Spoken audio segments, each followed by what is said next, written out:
Comrades and friends, good evening. I'm Christine Blow and I'll be chairing this event this evening, and there will be thousands of people joining us today. This is an event hosted by Arise, a festival of Labour left ideas, along with a range of campaigns doing a very important work of resisting the Tories. We've got trade unions with us, left organisations, campaigns, publications, and many thanks to everyone for coming along and joining this important event. And importantly, thank you for participating in what I think will be absolutely inspirational and motivating. Thanks to Patrick and all of the volunteer teams, of course. So we're really delighted that you will that we've got so many people joining in, given that we've got yet more anti-protest laws coming along and criminalising and demonising climate campaigners and who are taking direct action, and draconian further restrictions on our right to strike. It is absolutely unbelievable. And the Public Order Act, a new assault on top of years of attacks on our basic civil liberties and democratic rights. As part of our growing resistance to this, tonight, we're going to hear from lots of inspiring speakers, bringing together a wide range of voices to stand up for our rights and to say, enough is enough. We cannot stand for this any longer. Please, as the event goes along, donate at the link provided so that Arise can continue hosting these important events and support all of the other campaigns in the links.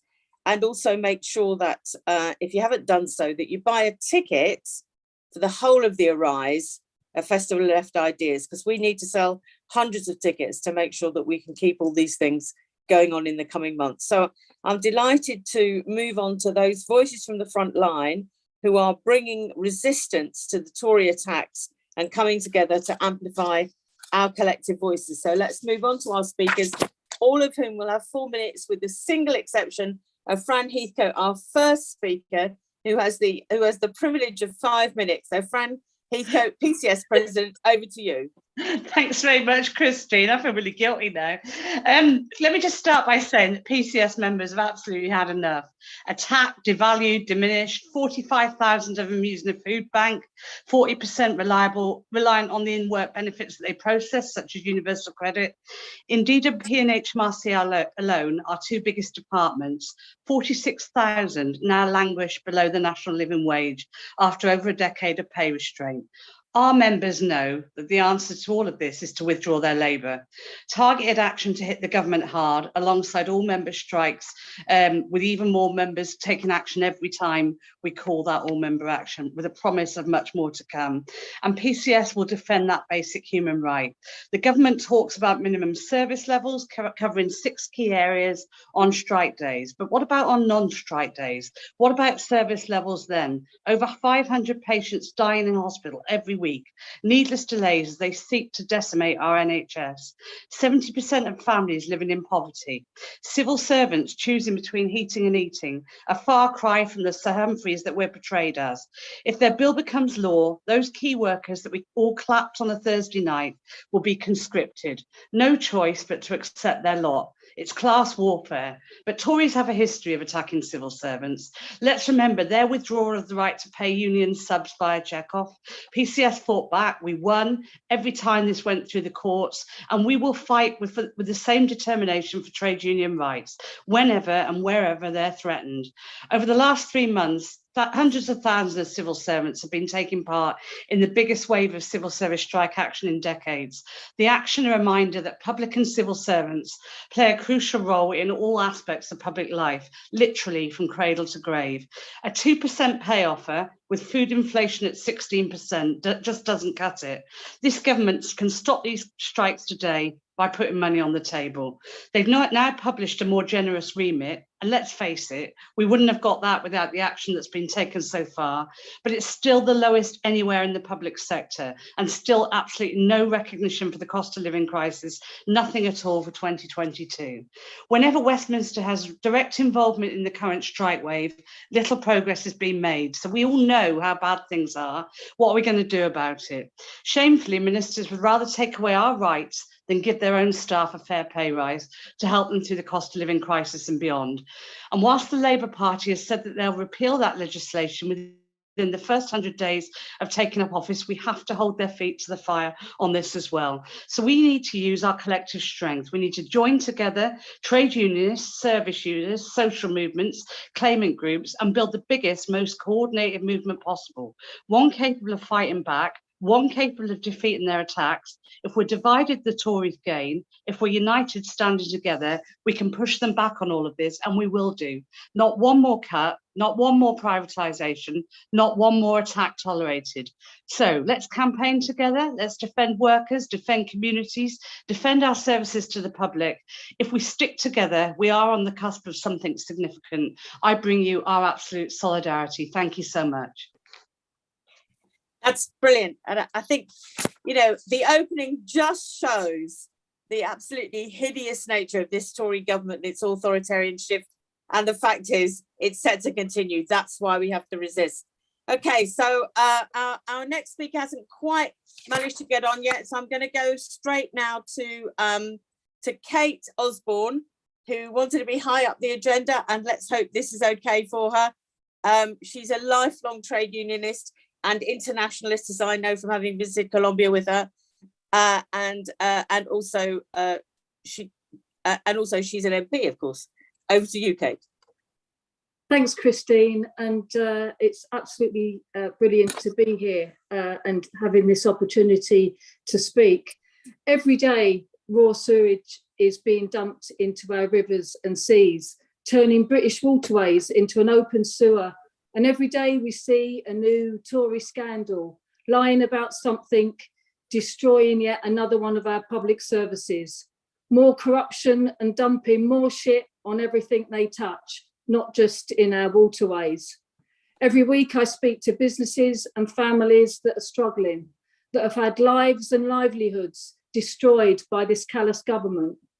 A massive 39% of kids in my constituency are living in poverty.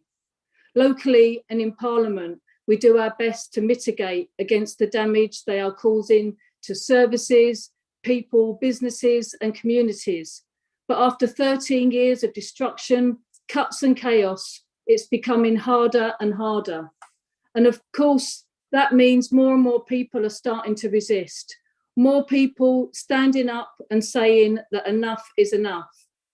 From protests on sewage in Hendy-on-Thames to big business saying this government need to use a wealth tax, it is no longer just a few people speaking out.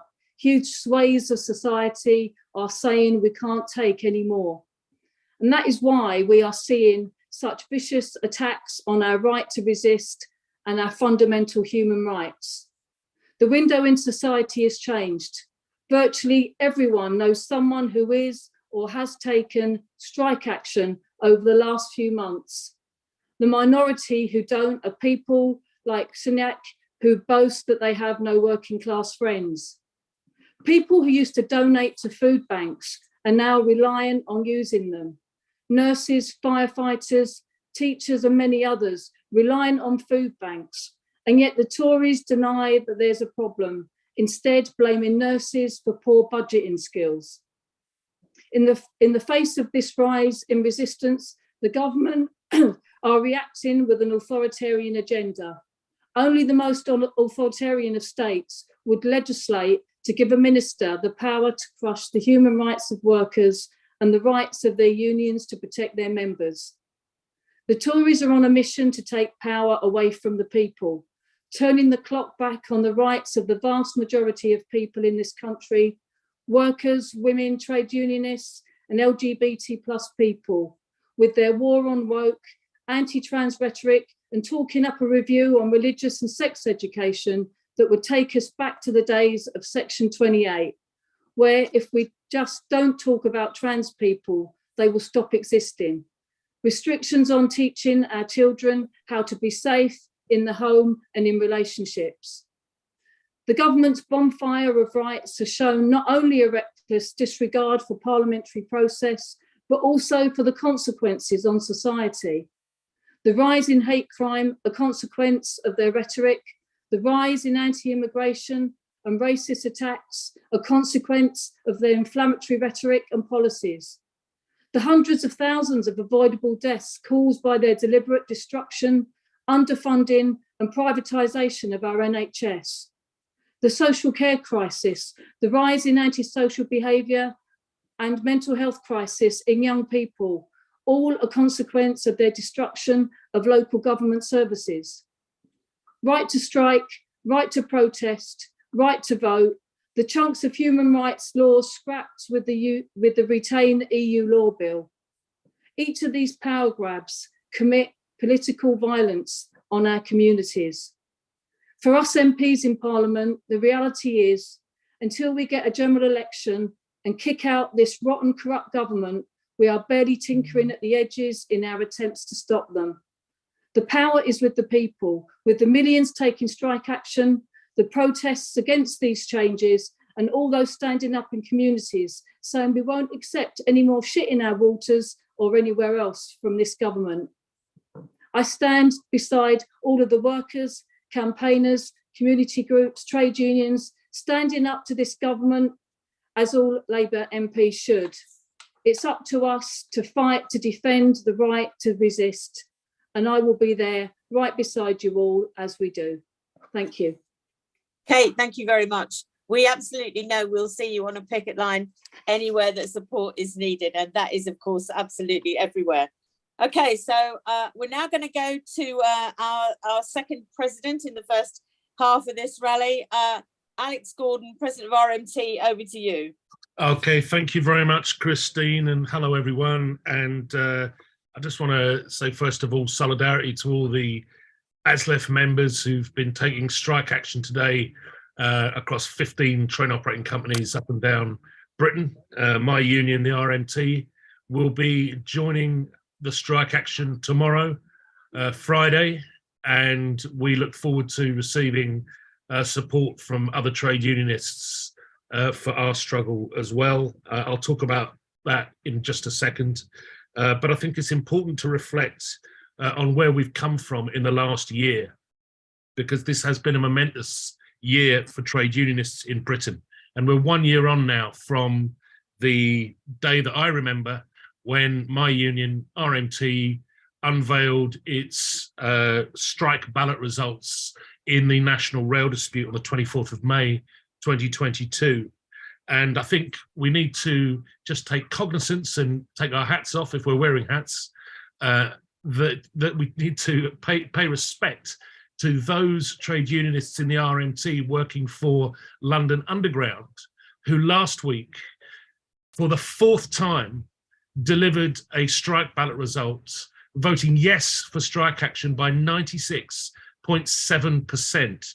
And this is the third reballot under the Tory anti-union laws that these workers have had to go through, the fourth time that they've had to vote for strike action in defence of their pensions and in defence of their jobs and in opposition to job cuts on London Underground.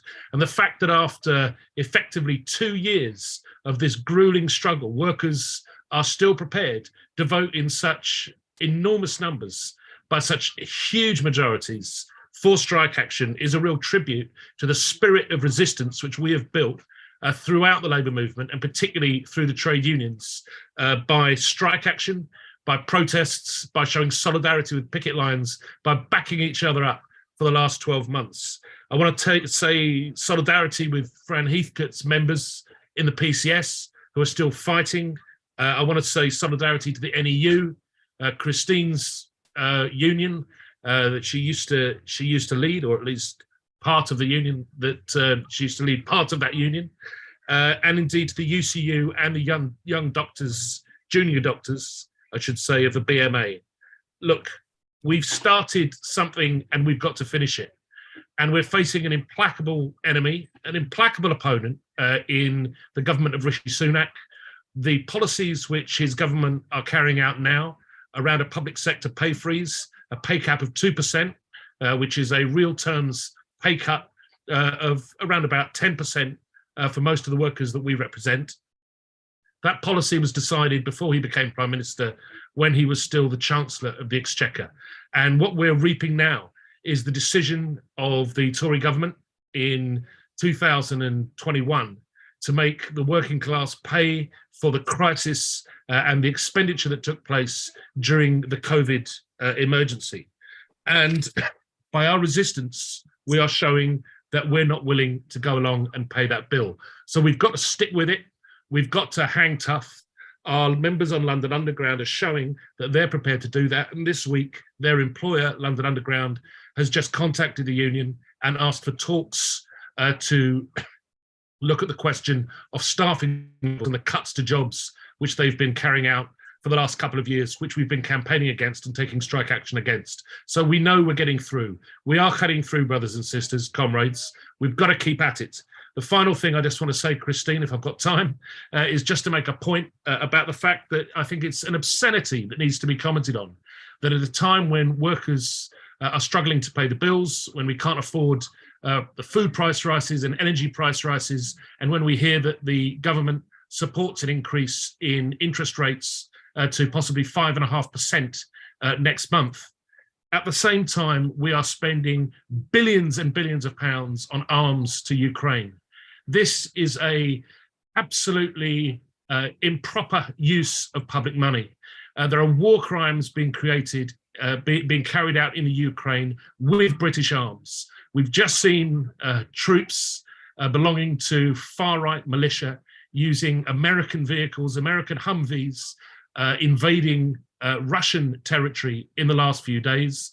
There are clearly uses being put to British weapons, which they shouldn't be put to.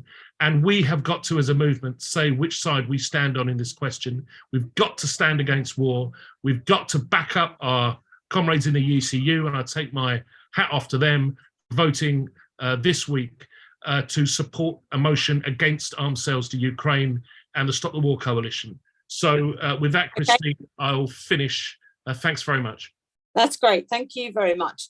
Okay, just before I go to Sam Knights from the Green New Deal Rising, I just want to tell you that we've been joined by comrades from Liverpool, of course, from Durham, of course, but also from Oxford, Swansea, Derby, Woking, Leicester, and indeed Indonesia. So please keep tweeting and making sure that everybody knows that this is going on and that they can watch it later. And I've just had a message from Matt Wiggers to say, can he come in before Sam Knights? So Matt, the floor is yours.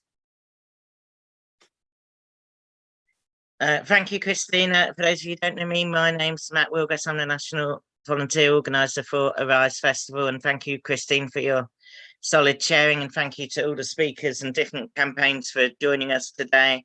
It's great to see hundreds of you joining us, not only on Zoom, but on dozens of Facebook pages. And thank you to all the different pages of supporting groups and others who let us stream there, but also on YouTube and on Twitter. Please do share and spread the word about this rally on those social media channels and the month-long Festival of Left Ideas, which is kicking off. Arise reaches our 5th birthday this summer, and a lot's changed in the British Labour movement politically over those 5 years, but we're still here and we're still bringing together those discussions. As Alex said, we've started something in terms of resistance to the Tories, and we've got to finish it.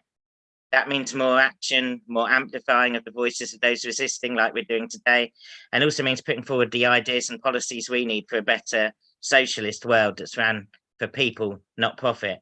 And that's what we'll be discussing at this year's Arise Festival over the next month, which I urge everyone on this call to buy a ticket for whilst on the call. The link's being posted now, and they start at only £4 to help fund the whole month of over 20 important events. We have international sessions each Monday, starting with an Ireland session next Monday. Key thematic sessions like this each Wednesday evening, with the NHS up next. Socialist ideas sessions on Fridays, talking about Gramsci, Pankhurst, you name it, we've got it. And further in-depth discussions every Sunday as well, starting with the Orgreave campaign discussion on culture and the miners' strike and solidarity in the 80s this Sunday. So please do check out all those sessions, but most importantly, please do buy a ticket.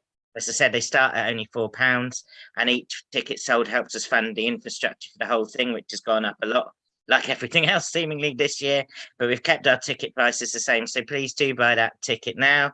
And if you want to support us more, please also consider becoming a friend of Arise and making a monthly donation. Thank you very much.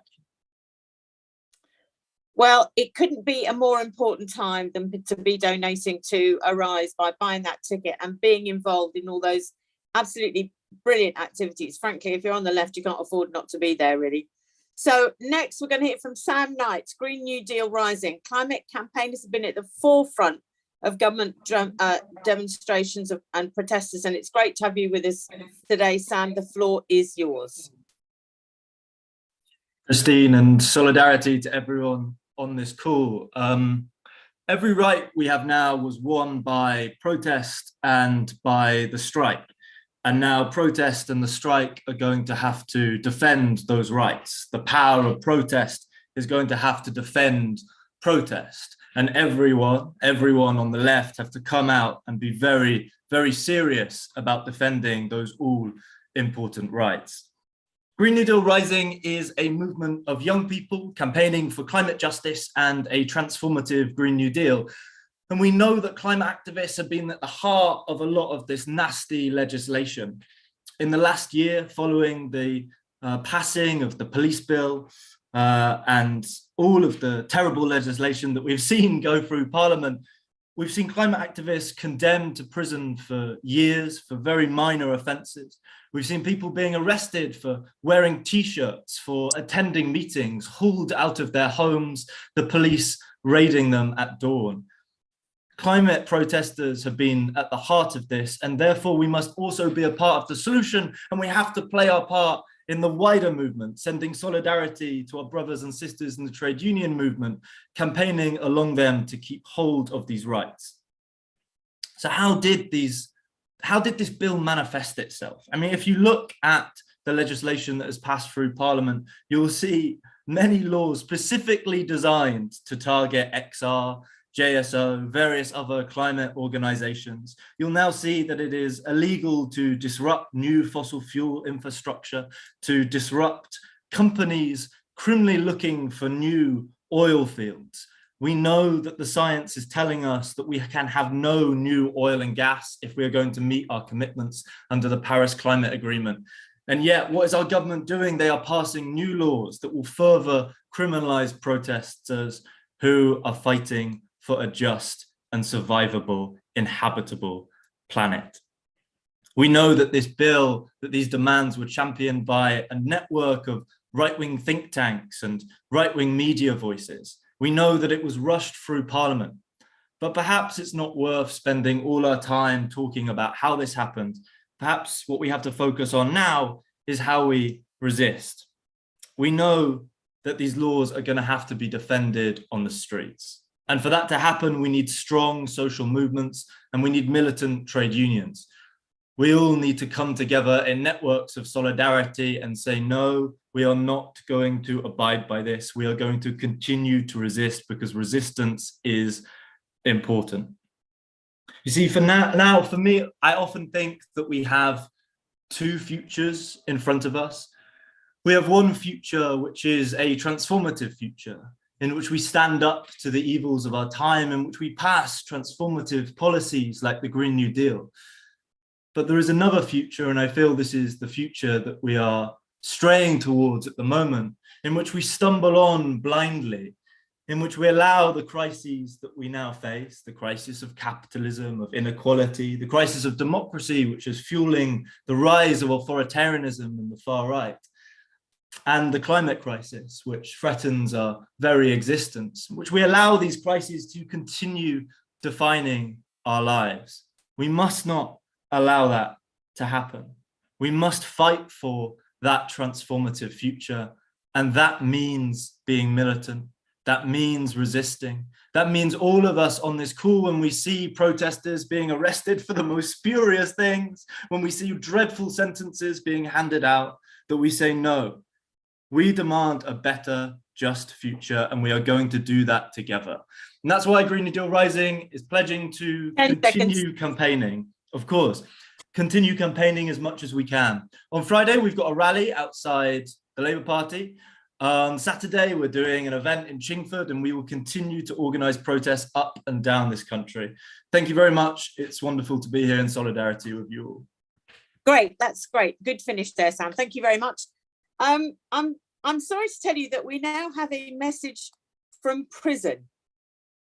Morgan, who is a climate activist with Just Stop Oil, has sent us a message from prison in which he says, as the government's legitimacy crumbles, it can only rule through fear. Thus, we now see ambiguous new laws which make everything potentially illegal, even bringing placards to a coronation. You can read the whole message in the chat. And I think if we needed any kind of a reminder about how appalling this government is, it's the fact that Morgan's in prison. So thank you for that message, Morgan, and keep the faith. We will be standing with you. Okay, we're going to move now to Kim Johnson, MP, who's been prominent in campaigning against the Public Order Bill and so many other attacks on civil liberties. Kim, we're delighted you're here. The floor is yours. Thank you, Christine. And I'd like to start by giving a shout out to the Bakers Union, who were on strike yesterday and today at Allied Bakeries, again, fighting over pay terms and conditions, and send solidarity to all the other unions who are fighting alongside them. Good evening, comrades. I'm sending solidarity from the very sunny Social Republic of Liverpool. So pleased to be on a panel with so many great speakers. I'm not only the first Black MP to represent the city, but I'm also a very proud Scouser, and I'm very proud to call myself a socialist, and I'm proud to be a member of the Socialist Campaign Group. But what you should also know about me is that I've been resisting and protesting all of my adult life, and I'm not afraid to put my head above the parapet. And it'll be good to say that about other colleagues, but it's not the case, unfortunately. But you will also know, comrades, that things haven't been good for us on the left. Then I wanted to take this opportunity tonight to resist the challenge by Ali McGovern to unseat my good friend Mickey Whitley from his Birkenhead seat. Some have said an unnecessary challenge because the NEC knew when they made that decision last week that the Wirral West seat was ready and willing for her to step into. But no, they've challenged Mickey, a very solid socialist MP who's challenged government proposals to house refugee-seeking people on prison boats and stood shoulder to shoulder with comrades on many, many picking lines, unlike his challenger. And we should all resist the Labour Party shenanigans, and I'm going to be controversial by saying that because that's what's going on at the moment. And while I understand that the mass retreat of party members, we've lost 91,000 since last year, and the only way to challenge is to stay and fight from within. Resisting and protesting is in my DNA because Liverpool is a maverick city. We march to the beat of a very different drum. And our city are no strangers to resisting, from being on the picket line and being on the streets. And I cut my political teeth on the streets of Liverpool in the 1980s when Thatcher, the milk snatcher, abandoned our city to a policy of managed decline. And in those days, we took to the streets in 1981 to fight back against class and race war. And sadly, comrades, today, we're still fighting the same fight. 13 years of austerity. We've seen millions of kids living in poverty, going to school with empty bellies, public sector workers reliant on food banks. But what did this government do? Try to fix it? No. What they do is give tax breaks to the richest 1%, lucrative contracts to their Tory cronies. And today, working people, as we know, are on their knees and they're angry. And they've said enough is enough. But what we're seeing is corporate greed and profiteering.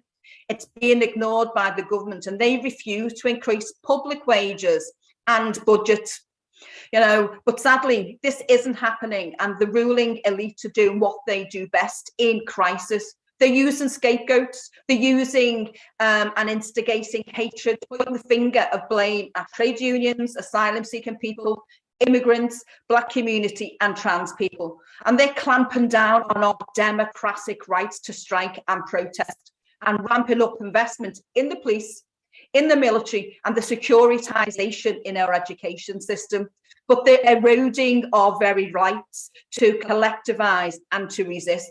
And we saw what happened with the anti-monarchy demonstrators at the coronation. And we know, or I know, that Black people will bear the brunt of these draconian measures. And it is our democratic right to protest peacefully, to join trade unions and hold the powerful to account. But comrades, history does tell us that where injustice prevails, resistance will surely follow.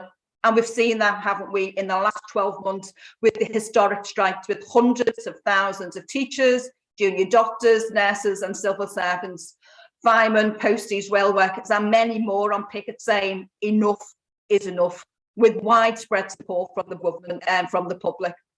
But what did the government do? They rushed through the public order bill, the minimum service, the small boats bill. But what I will say, we have to resist the rolling back on our commitments to the renationalisation of major industry for asylum-seeking people and trans people to be thrown under the bus. Okay, I'm rushing now. Comrades, we have to educate, agitate and organise for real change. And as a Socialist MP, we will continue to fight in Parliament and we'll see you on the streets and on the picket lines. But remember, comrades, the people united will never be defeated. Solidarity. Great, Kim, thank you very much indeed.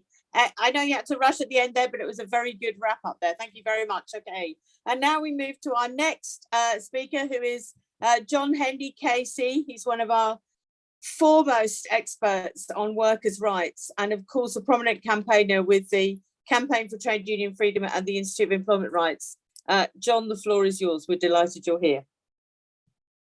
Thanks very much, Chris, and thank you to Arise for inviting me onto this starry platform.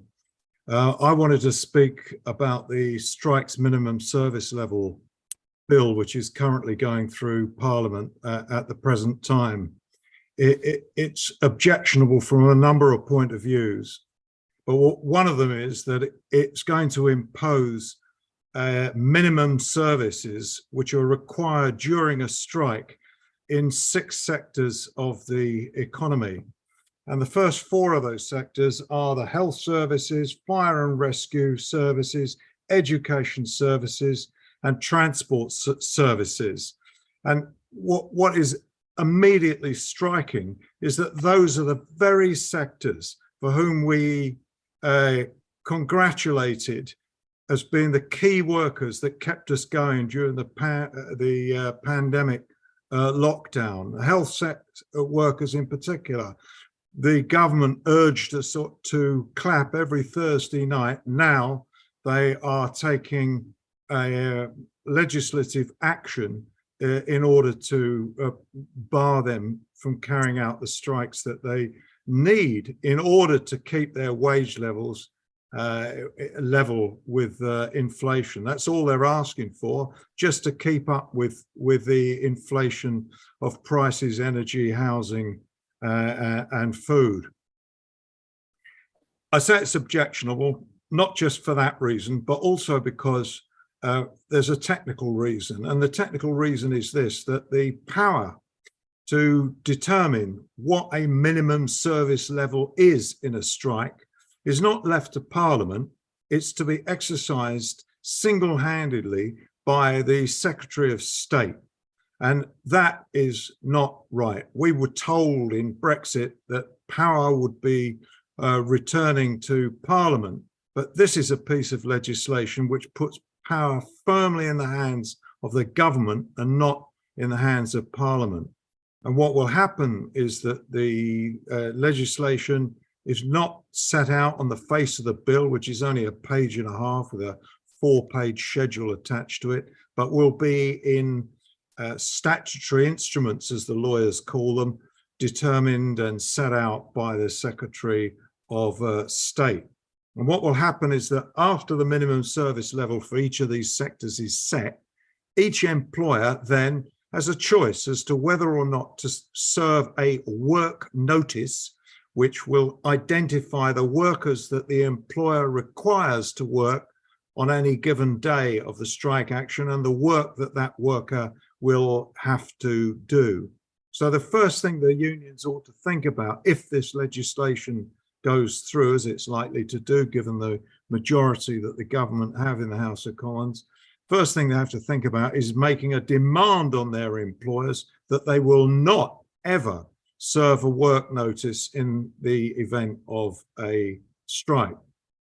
Now, the last thing I want to say about this bill is this, that to me, the most objectionable part of it is that unions are required to take, quote, reasonable steps to ensure that the workers identified in an employer's work notice comply with that notice. That means that the obligation falls on unions to ensure that its own members, who may well have voted for the strike, in a strike which is already obviously past the threshold and the majorities required under the legislation, that the union has to carry out the work of encouraging strike breaking by its own members. Nobody knows what these alleged reasonable steps are.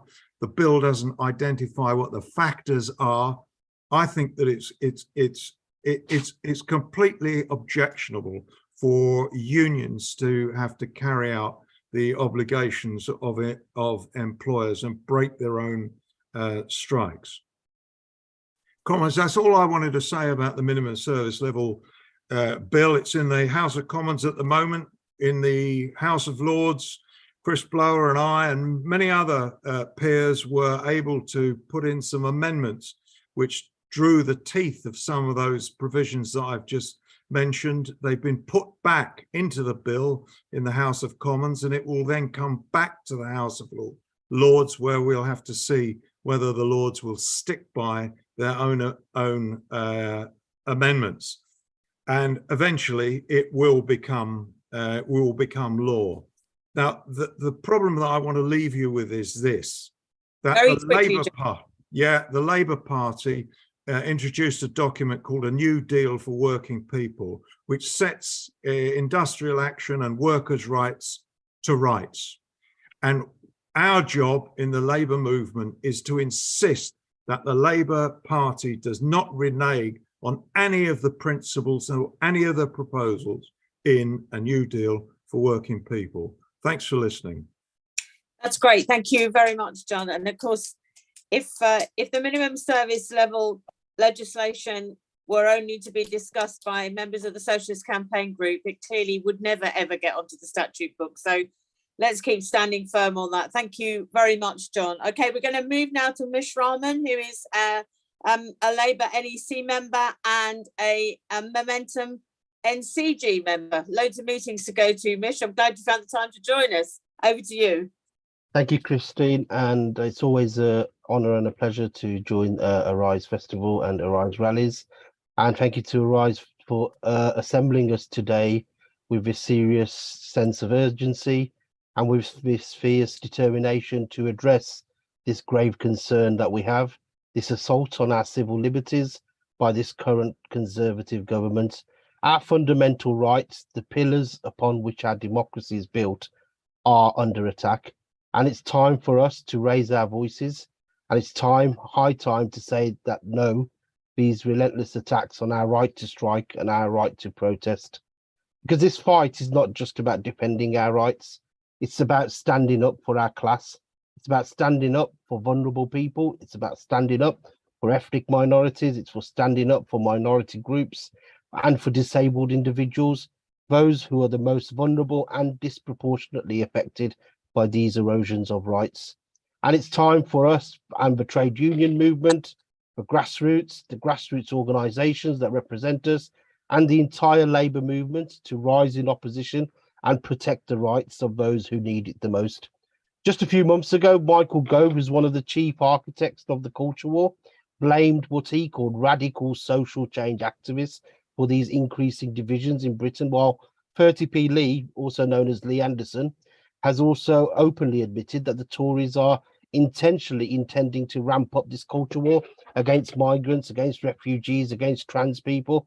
And Jacob Rees-Mogg recently admitted to gerrymandering elections, while Prime Minister after Prime Minister, whether it's Johnson, Truss or Sunak, sit and tell lies and after lies in Parliament. And why is that? That's because this government wants to keep the cost of living crisis off the agenda. They want to keep the crippling energy prices off the agenda, the climate emergency off the agenda, the housing crisis off the agenda, the social care crisis off the agenda, rising poverty off the agenda, and the lack of decent pay off the agenda. And this isn't a new strategy. The rich and elite and their Tory mates have been attempting to divide us for years. They divided us with their divisiveness and continuous increase in xenophobia from this government all the way back to David Cameron's government, with their dehumanising language, to Theresa May setting up a Home Office vans with the words "go home," and with Boris Johnson talking about the way Muslim women dress. And the message has always been that whether you're refugees, whether you're immigrants, whether you're minorities, whether you're Muslims, you've got to be distrusted, hated and abused. And all this aided and abetted by a right-wing press, giving cover to the government as they continue their clampdown on basic civil rights and putting through draconian bill after draconian bill. The one way we beat this is by being unapologetically anti-racist, not just unapologetically, but unashamedly, unabashedly, and audaciously anti-racist. And it's the trade union movement who's always been a beacon of hope for anti-racism, who've been fighting for civil liberties and workers' rights. They've fought tirelessly to ensure we get fair wages, safe working conditions, and a collective voice for workers. So now more than ever, we need our trade unions to step up and lead the charge against these assaults on our civil liberties and rally us together and organise and use our collective power to demand this change, to help us mobilise our members, raise awareness, and to advocate for the fair legislation. But to the UK trade union movement, I do say this: where there is a vacuum of leadership, unite our voices, stand strong and lead us in the fight for justice. But obviously the trade unions can't fight this battle alone. The UK Labour Party and the Labour movement has to play this role as well. So to the UK Labour Party, I say, to wrap up, what is the moral purpose of our nation? So you have to embrace the responsibility that's bestowed upon you, and you have to be the voice of the people, and you have to drive the force between progress and equality, and you have to advocate for policies that defend the rights of working class individuals, of ethnic minorities, of disabled people, and you have to be the unwavering defenders of justice and inclusivity. Because if you don't do this, the question remains, what is the moral purpose of our nation? Thank you, comrades. That's greatness. Thank you very much indeed. Okay, and we're going to move swiftly on now to Rob Poole from Strikemap, which has emerged and turned into an extremely important tool for the labour and trade union movement. Rob, the floor is yours. Thanks, Christine. Comrades, thank you for inviting me to this important rally tonight. I'm honoured to be invited here to talk about Strikemap. So the aim of Strikemap is really quite simple. It's to document and present the levels of strike action in the country. When we started it, we started off with a handful of pins on a Google map, and now we've got hundreds of thousands of strikes on our map. We've had millions of viewers on our map, and it's gone it's gone wild, really, which we didn't expect. So the aim was to document these levels of strike, enable others to see and pass messages of solidarity onto striking workers. And we stand united with all workers who are on strike up and down the country, the teachers and nurses, those of us that were not long ago called key workers by the government and by the press today were called militants. We stand with our friends and family who are being forced to use food banks because of decades of Tory austerity and misrule. And we're standing here today to fight for justice and fairness because we've been pushed too far, we've been exploited too much for too long. We're here today to say enough is enough, to demand better, to demand respect and demand our voices are heard. And our struggle is not just about us as individual workers, but it's about the entire working class. We're fighting for our rights and dignities of all workers, and our struggle is about the future of work and what kind of society that we want to live in. Do we want to live in a society where workers are treated as disposable resources, where companies prioritise profits over people, where the rich get rich and the poor get poorer? Or do we want a society where work is dignified, where workers are valued, where everyone has access to basic necessities of healthcare, education and housing? And comrades, our choice is clear. We know that the only way to achieve this is through collective action. And we know that we cannot win this fight alone, but we can win it together. Workers are on strike up and down the country because their demands have been ignored for too long. We asked for decent wages, decent working conditions, properly funded healthcare, education, and instead we're met with silence, indifference, hostility. We've been told that our demands are too costly or too radical or too unrealistic, but we know that these demands are not only reasonable, but they are necessary. So workers are on strike, and we can see this with those thousands of pins on Strikemap, because they're tired of being treated as expendable resources, and we're tired of working long hours for ever falling pay, and we're tired of being subjected to unsafe working conditions and denied our basic rights and protections, and we're tired of being undervalued and disrespected. But comrades, we're not just tired, we're angry, and we're angry that our government has failed us, and we're angry that they've chosen those profits over people, and we're angry that they've been ignoring our voices and the voices of everyone, every worker in this country. But we're also hopeful, and we're hopeful that we can create a better future together. Because comrades, we do have the power to make this happen. We've got the power to demand change. We've got the power to create a better future for ourselves and for generations to come, but we must be united and stand together in solidarity and not let the government divide us. It's only through a militant, mass organised defiance of the working class that we can make their anti-strike laws that they will get through Parliament unworkable. And that's why we're working hard to build the fight. We've set up strike clubs up and down the country. We've got political education groups and reading clubs. We're hosting our Troublemakers conference in Manchester this summer, Saturday, July 29th. So I hope we can come along to that. And I'm asking you to finish, to call on you to stand with me and stand with all the workers on strike. Use Strikemap, visit picket lines, send a message of solidarity if you can't. If you can, then stand shoulder to shoulder with those striking workers, demand justice and fairness, demand that our voices are heard, demand that our demands are met for fair pay, an end to austerity, an end to privatisation, an end to these anti-trade union laws for dignity and respect. But I also call on you never to give up hope, never to give in, never to be defeated, because together we can create a better future and together we can win this fight. Thank you, comrades. Excellent, Rob. Thank you very much indeed for joining us. And you know, who knows how we managed before Strikemap? So it's brilliant that we've actually got it. Okay, there are lots of really good comments coming in the chat. Richard says, let's fight harder than ever and get the wider public joining us. The strikes so far have been good, and so have Just Stop Oil's recent efforts. Let's build on that. And Moz says, we need to settle this before they call an election. We need a real united front action in order to defeat the monopolies in their governments. Good to read out. There is some really good stuff, and I think that Moz's remarks and Richard's are definitely worth it. Okay, and then now we're going to go to Zita, Zita Holbourne, who is speaking to us on behalf of BARAC UK, Black activists rising against the cuts. Zita, delighted to see you. The floor is yours. Thank you, Christine. Greetings, good evening, everybody.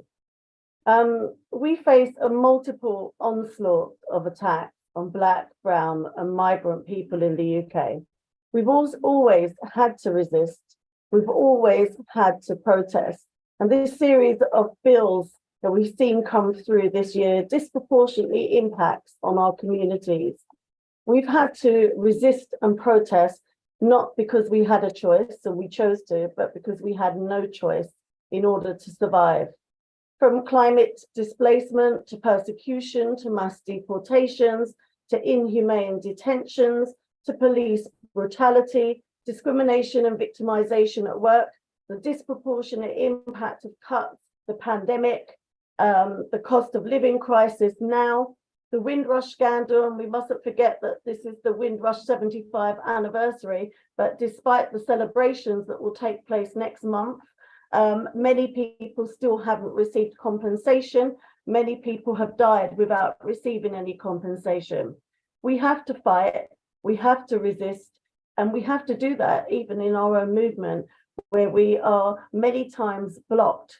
It's essential that the left and trade unions have their own house in order if we want anybody else to take us seriously. We can't leave anybody else behind.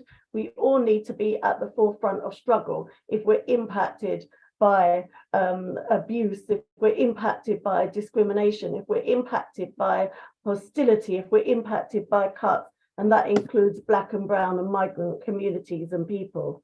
Our skills, our talents, our rights must be recognised, must be respected within and without our movement if we want society to take us seriously. What lies ahead of us is a big struggle, and that means we have to protest if we want to gain our freedom. Freedom was never gained through silence. So irrespective of the blocks and the policies and the laws, we saw during the pandemic, Black Lives Matter protests on our streets, people resisting the impacts of colonialism, the legacies of colonialism, and fighting against police brutality, and in solidarity with the loved ones of George Floyd after he was brutally murdered. Black Lives Matter at work, Black Lives Matter in elections, they matter in education, they matter on our streets, and we must have a seat at the table, we must have a voice in the world, and we must defend our right to protest. And that includes everybody standing with those who faced the most oppression. We mustn't leave anybody behind, and we must speak out when we see or hear racism, whether it's in our movement or on our streets or in our workplace or in our universities. Solidarity. Thank you so much. That's great. And it's good to be reminded that people were on the streets during the pandemic in support of the Black Lives Matter movement.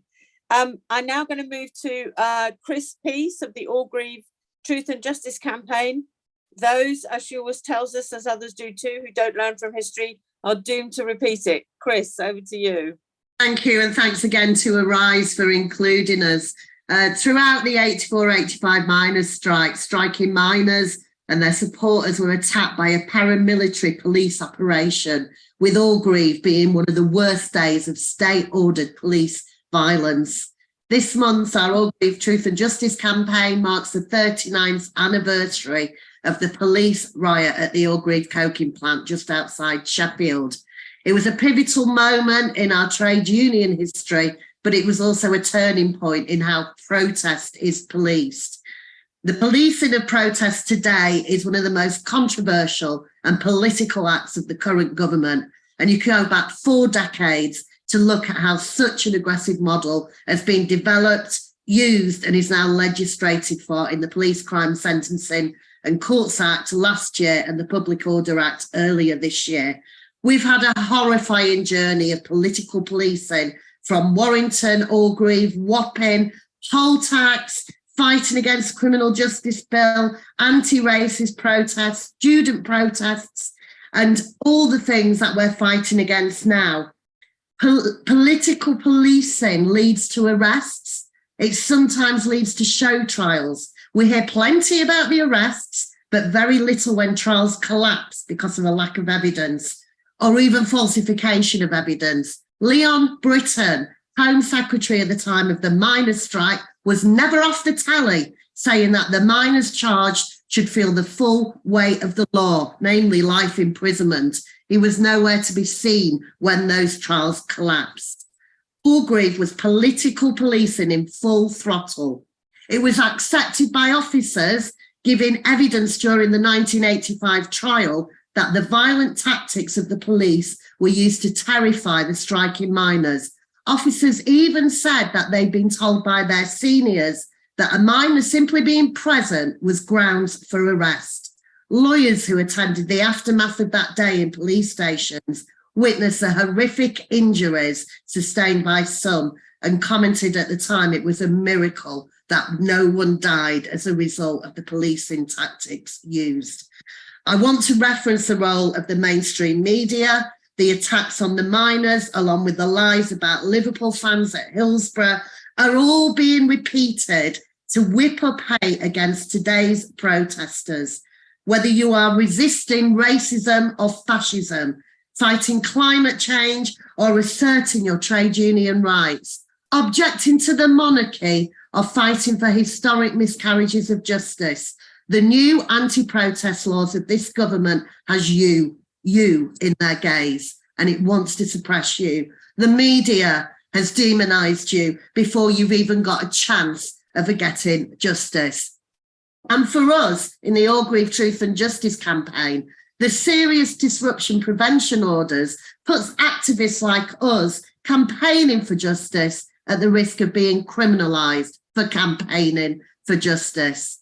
And in the shadow of all of this, I just want to remind people of the Covert Human Intelligence Sources Act that was passed before all of this anti-protest laws. This gives state spies complete freedom to infiltrate any activist group that they see as a threat, and immunity against prosecution for any acts, criminal acts they commit whilst being undercover. I've concentrated on policing because we all should be very scared at the laws that are now in. As the Orgreave Truth and Justice campaign has always maintained, our struggle for justice is not simply an act to right the wrongs of the past. We've always said that if there had been an inquiry into Orgreave, then the police and government would not be able to justify their actions against protesters today. And this is why our fight for justice is inextricably linked to the injustice we see now. We must protect our rights to resist, and we must do that collectively. And remember, solidarity is an action. It's an act, not just a word. So comrades, sisters and brothers, let's act. Brilliant, Chris. Thank you very much. Always so clear, always so passionate about reminding us about everything that we need to do and where we've come from. It's absolutely right about the covert intelligence bill that went through before. It's appalling. People, so much bad stuff is happening. You can easily forget all the bad stuff that's already happened. Thank you very much for being with us, Chris. Okay, I'm going to move now to Myriam Kane of the Black Liberation Alliance. Myriam, the floor is yours. Nice to see you. Thank you so much. I'm delighted to be joining you from the Black Liberation Alliance for this important meeting. I'm one of the co-founders of the Black Liberation Alliance, a student and youth organization which has come together to demonstrate the unity of African, Asian, Arab, Caribbean, and other Black Indigenous communities. I fully support this meeting in its aim to defending the right to protest. Protesters are often demonized at the time when they make a stand, but celebrated decades later. Statues of the suffragettes and Nelson Mandela now stand in Parliament Square. We take courage from the united Jewish and Irish communities who defeated the black shirts in Cable Street when Nazis were on the rise in the 1930s. We are inspired by the women of Greenham Common, those who protested against the poll tax and those who stopped fracking. So whether it's fighting for women to have the right to vote, toppling racists, anti-Semites and fascists, challenging Cold War, fighting Tory cuts, or stopping environmental damage, protest is the lifeblood of our history and the necessary tool for a better world. The Public Order Act will increase stop and search powers, which are already associated with racism against Black communities. Now they are going to be extended to protesters too. The Tories are passing laws to give, the attacks come hand in hand with a whole sweep of other attacks. The Tories are passing laws to give even more right to the police at a time when the Met Police is full of racist and sexist scandals, to attack the trade unions' right to strike. This government is struggling. Protest is targeting protests because it wants to stop us highlighting what is that is incapable, because they are the party of the millionaires and the 1%. They are incapable of stopping oil companies. They are incapable of stopping oil companies fueling climate change, incapable of stopping energy companies that are responsible for the cost of living crisis. And to distract attention, they are rounding on vulnerable communities like migrants and asylum seekers. They say, stop the boat. I say, stop the racism, stop Suella Beverman, Stop the energy companies that are hiking up our bills. Stop evicting the poor. Stop the new Cold War with China, and stop climate change. Right now, the Public Order Act is in final stages in Parliament. The government is passing measures to redefine serious disruption as more than minor disruption. This is an all-out attack on peaceful, non-violent protests.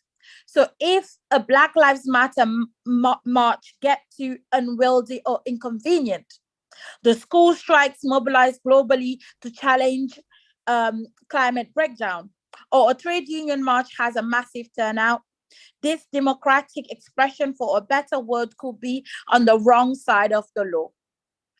The whole point of protest is to shake things up when the system is wrong. As internationalists from Senegal, I'm seeing clamping down on protests against the Senegalese authoritarian regime. Peaceful protesters have been killed and arrested just for standing up against their government. Protest is a right here and is a right there. That is why we must stand up for protest right. And I'm asking you guys today as well, in solidarity for the Senegalese protesters, to go on Twitter and look at the hashtag Free Senegal and look at what the youth are doing over there and give them their solidarity, as their fight there is our fight here. Let's make sure we do all we can to ensure the laws are stopped, revoked, and condemned to the dustbin of history. Thank you. That's great. Thank you very much indeed, Myriam. Yes, and everyone I'm sure will have a look at the situation in Senegal. Thank you. Okay, our next speaker is Phil Clarke. I've known Phil for a long time. He's the Vice President currently of the National Education Union, a wonderfully democratic but fighting union, and I'm delighted that Phil could join us. Over to you. Thanks, Christine. Yeah, and it's really good to be here. I'm just going to really quickly talk through our current action and a bit about what I see the impact of the new anti-union laws being. I mean, the National Education Union action is overpay, and we shouldn't make any apologies for that. We all know how expensive everything's getting, and people who are working in schools doing a difficult job like teaching or working as support staff, they should and deserve decent pay. But it's obviously not just about pay for our members. It is also about school funding. It's also about the ability of schools to recruit and retain teachers, and it's very much boiling over of 10 years of frustration at privatisation, frustration at cuts, frustration at a very authoritarian, deprofessionalising culture in too many schools. But we've gone forward to organise and ballot over pay, and our original ballot, which took place about 5 months ago now, that was a huge challenge. And it was very much the sort of ballot that the anti-union laws brought in 2016 were designed to make impossible.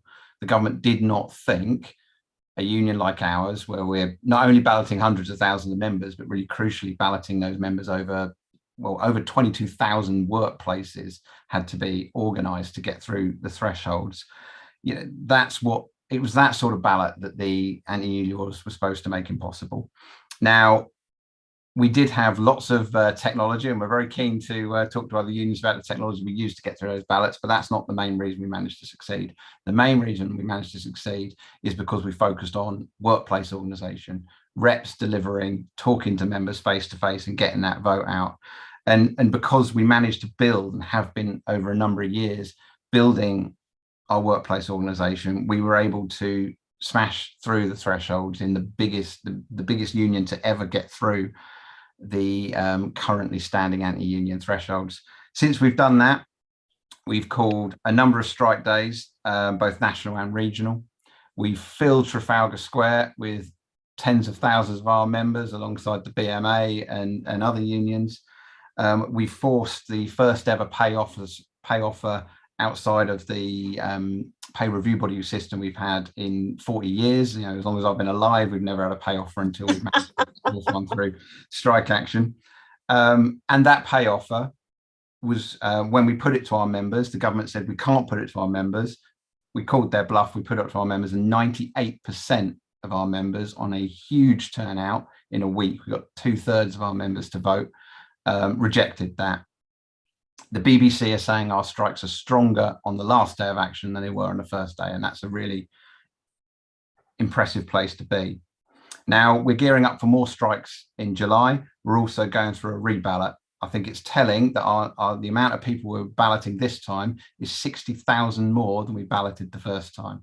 That is a huge growth, and it shows that where unions fight, they will grow.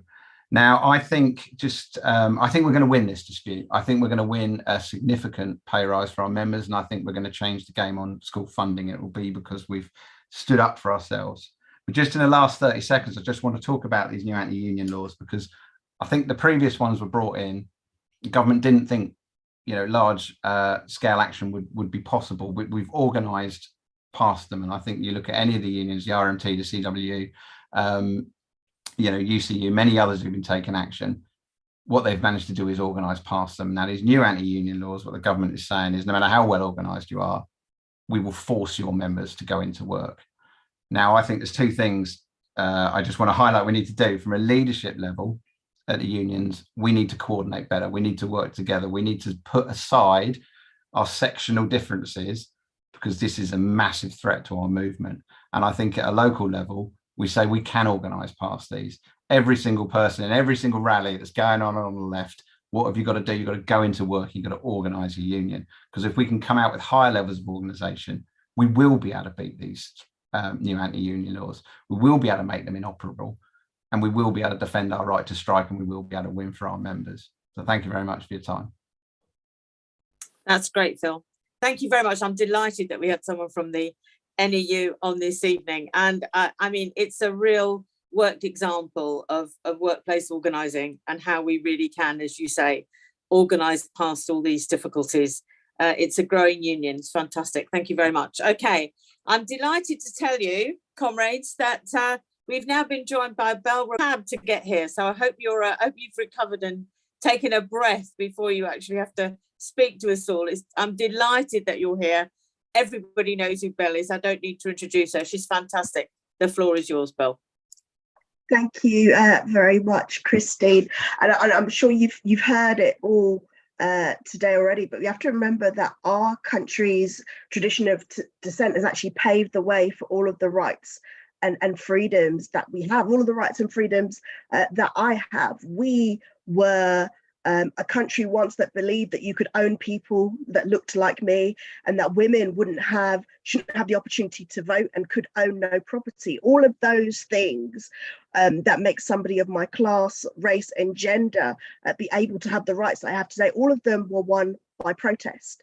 Every single one of them. It wasn't, little conversations here or governments all of a sudden bestowing benevolence. It was movements rising up and people using that fundamental right that we're meant to have in this country, because protest is an important part of a democratic country. It's the driving factor that allows our free speech. However, this current government only seems concerned about freedom of speech when they want to let a fascist speak on a university campus. Now we're seeing all of the different pieces of legislation culminating together in this huge draconian backlash aimed quite largely at our trade unions. These are the only organisations, as you've heard, that are capable of fighting back against this relentless attack that we have on the working class. And the government at the moment are not even trying to sugarcoat it. They know that their economic policies are so unpopular that they need to resist every single fight back that we have against it. And that's why the onslaught of legislation has been the way it has. And they're going even further, and we're thinking about all the powers that they're giving the police, criminalising those who call for change, ramping up all those police powers against our demonstrations.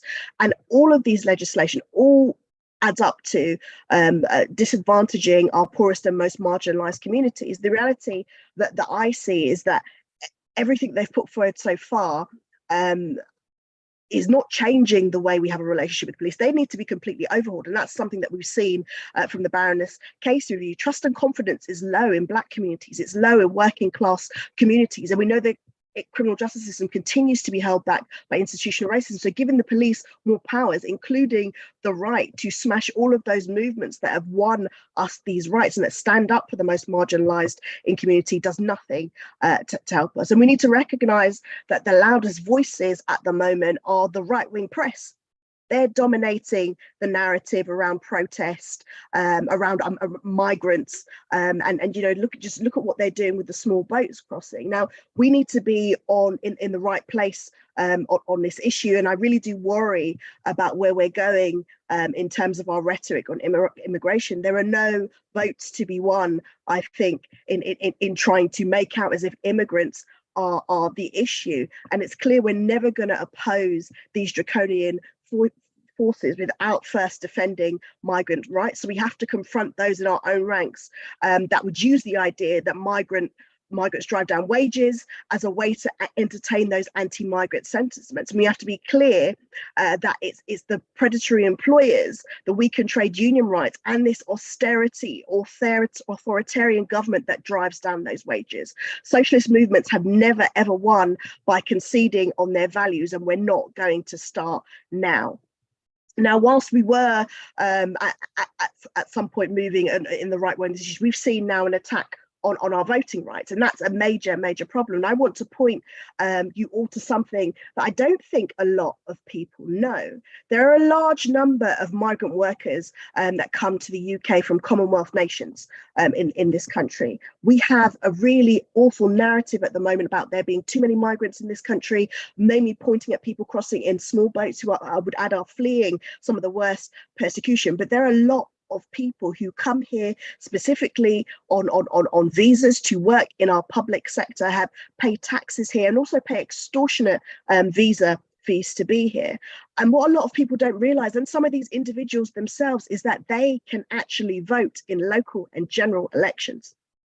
All of these individuals, if you're here as a student, if you're here on 1-year visa, 2-year visa, 3, 5, indefinite leave to remain, if you are from a Commonwealth nation, you are able to vote, register to vote in these elections.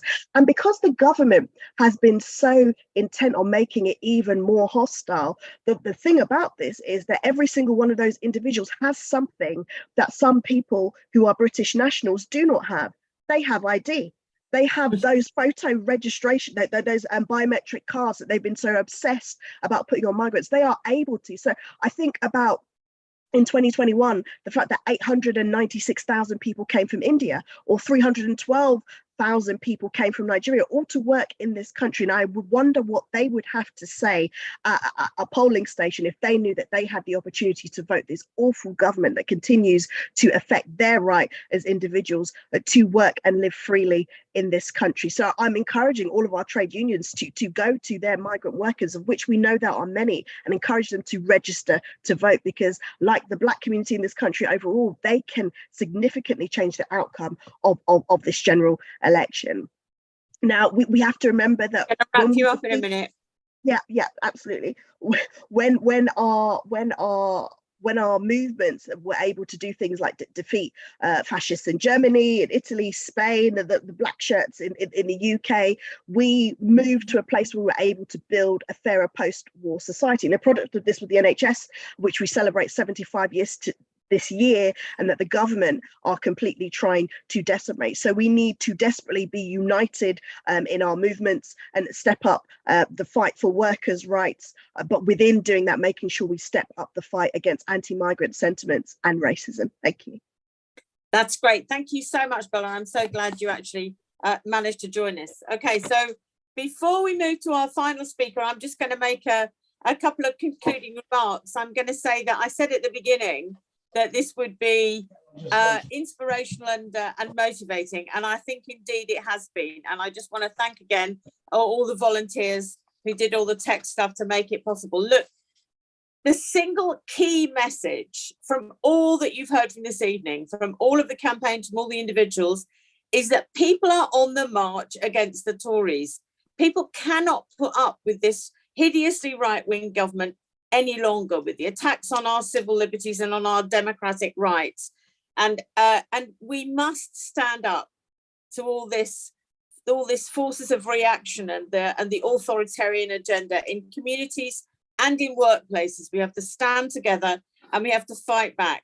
And if the Labour front bench isn't leading the fight, well, those of us who want to stand collectively together must raise our voices and make sure that we do. In moving forward, it's really important that we are campaigning against the Tories and that we're working in Labour for the socialist policies which we know are popular, and that has to go alongside party democracy.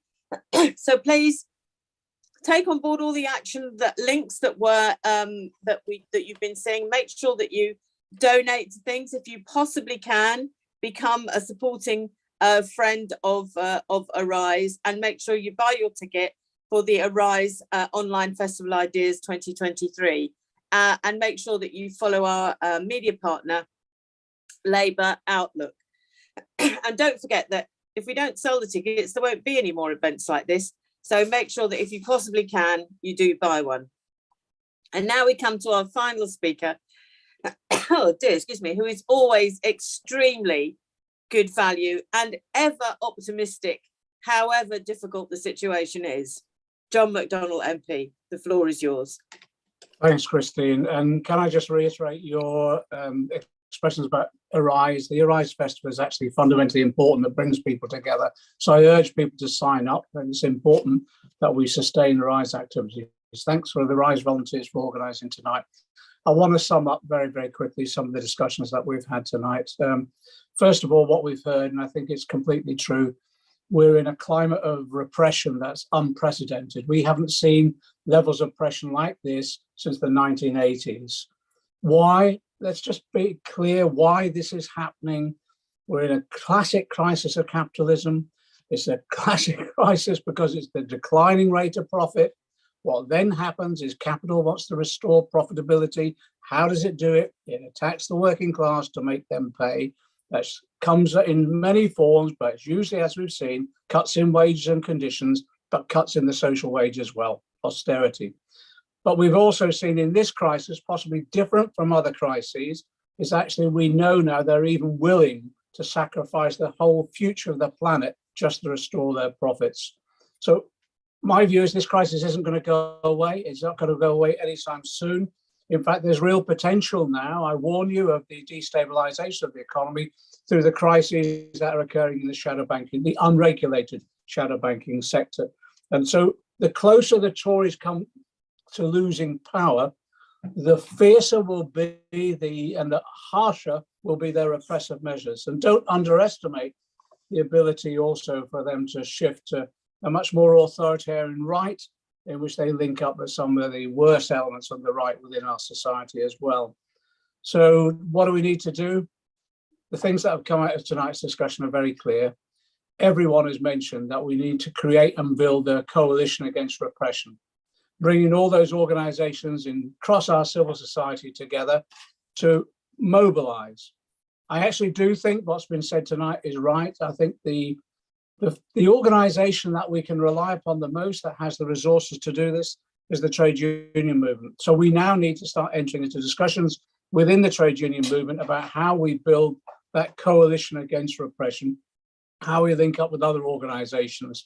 It doesn't have to be one body form. It can be a multiple range of actions that can be agreed and called for in solidarity. I also think that, as you've seen tonight, there are a number of Labour representatives in this discussion this evening who are willing to take on that role of helping bring forward that coalition against repression. We need to ensure that's extended, and the responsibilities of the Labour leadership is recognised this here.